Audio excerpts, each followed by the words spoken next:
Okay, so I'm sick as hell while recording this, so it's all gonna sound like trash. Getting on with my intro there.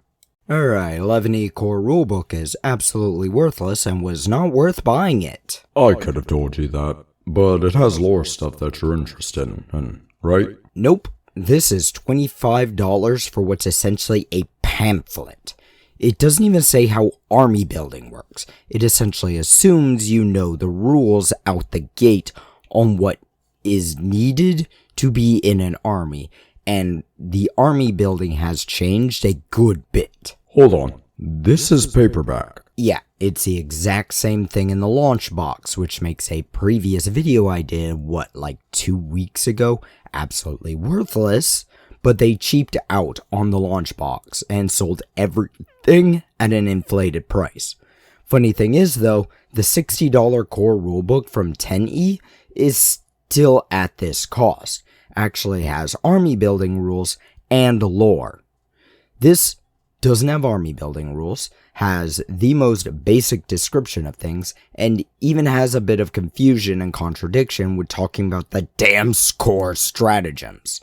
The Overwatch stratagem is weird. It has a substage, basically, called sharpshooting, and it's marked with a completely different phase marker, but it also looks like it's a subsection of the Overwatch stratagem, so it's completely unnecessary, but also comes off as necessary. Okay, so does this book have anything making it good? I mean, it has a list of core stratagems and explains a couple of changes. Fly, for example, got changed back to its old version, but it renamed Tank Shock for some reason.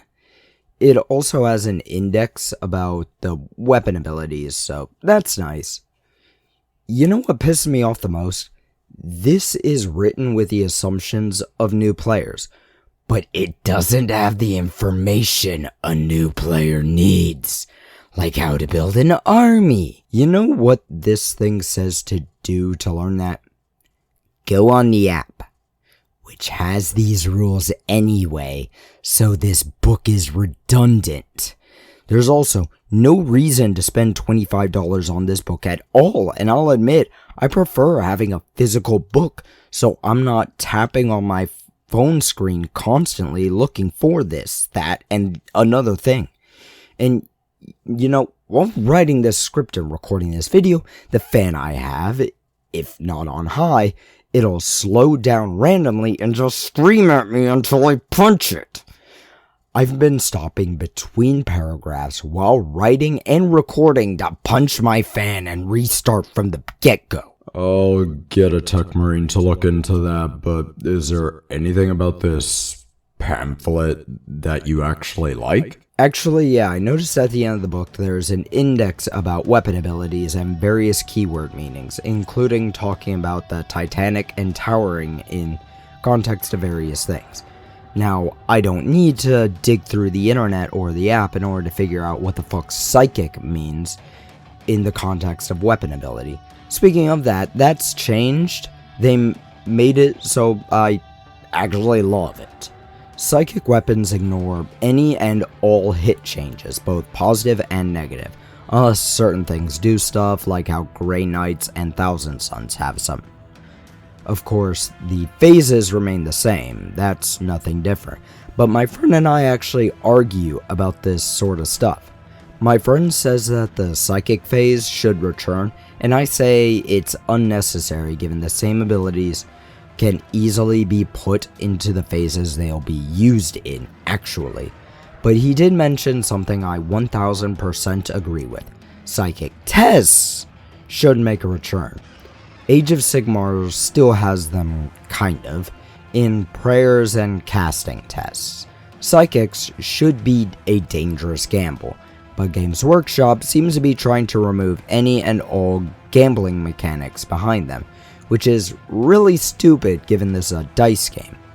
I would like it if psychic abilities require tests like they do in Age of Sigmar, and failing can cause issues like, I don't know, negative to hit rolls or perhaps wound rolls given psychic weapons ignore changes to rolls. Of course, a change they made that I actually like is the plunging fire, which makes it so you get a +1 to hit rolls if your unit is 3 inches above the target unit, vertically, or if your unit has the towering keyword, which I play knights, so now my knights hit on a 2. Woo! But also engagement range does change. It used to be 1 inch, now it's 2 inches, so you now punch at a range, I guess? Do you not punch at a range of 2 meters? No. I'm short. The music's been playing for a while now, right? Don't interrupt me. You wrote me into the script. Get on with it. Fair. So the app has changed heavily, and now it's a requirement for army building, because I don't know where to find the new army rules except for on the app. The fact that the app has all the rules makes this new Core Rulebook absolutely unnecessary as well. So I wasted 25 or 35 bucks on it. But the app is doing something else now. You can keep track of games on it. So they're trying to get rid of Tabletop Battles, the phone app. Will I get rid of it on my phone? No, because I don't know how well the new one works. Hell, maybe I'll look at the new one and find out I wasted my money on the new mission deck. That would also piss me right the fuck off. Speaking of that, be very careful if you decide buying it. The new launch box comes with 2 different decks.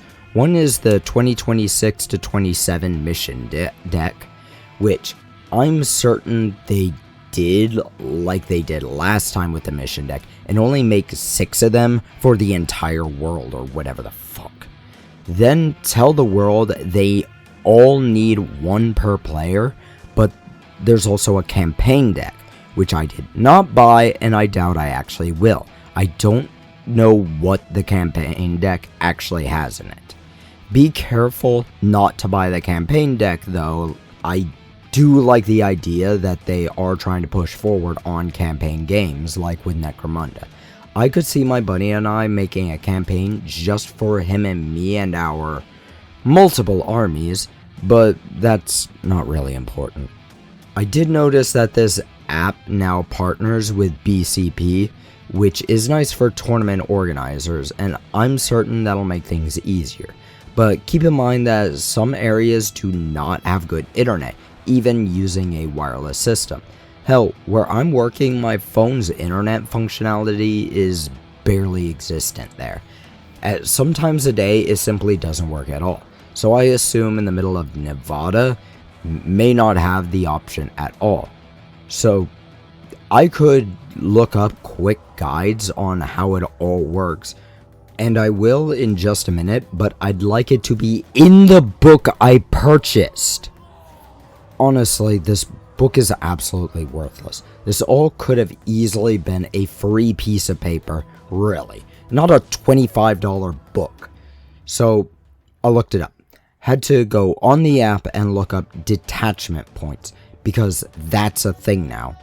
Each army will get their army rules, and you get a number of detachment points, enhancements, and units depending on the point limit. So 1,000 points get 2 detachment points, which means you can't use some detachments in a 1k game, 2 enhancements, and up to 2 of each unit now. For 2k, you get 3 detachment points, 4 enhancements, and up to 3 of 1 unit, and I can't find an option for 3k or more, so who the hell knows?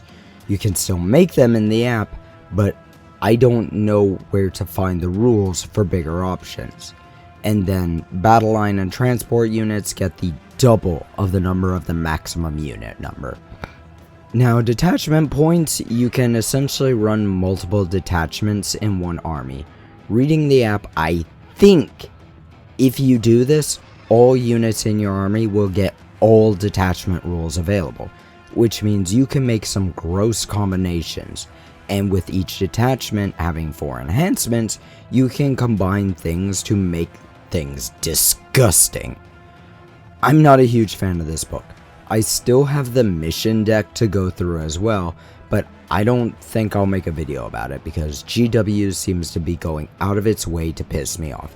I can't even teach my friends how to play this game now with Tabletop Simulator. Thanks, GW. Shove off!